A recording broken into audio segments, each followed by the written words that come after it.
Hi, my name is Dmitry, and I'm CEO and co-founder of the Cavitreat, the company working with the water cleaning.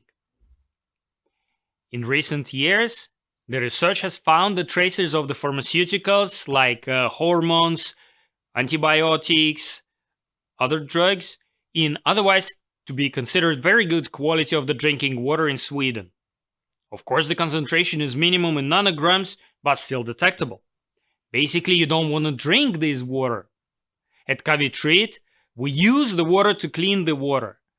Our solution is based on the hydrodynamic cavitation, which is formation and eventual collapse of the microbubbles that release a lot of energy in terms of mechanical, thermal, and last but not least, chemical effects, all contributing to the water cleaning.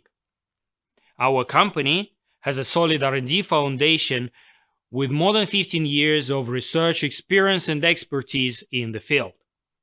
The overall technology was validated by the IVL, Swedish Environmental Institute, that found just with one single run of the water through the bioreactor, it was possible to remove between 50 to 90% of the pharmaceutical. The technology can be further extended to take away microplastics, PFAS, or bacteria deactivation. If you want to know more about the technology or reach out to us, go to cavitreat.se.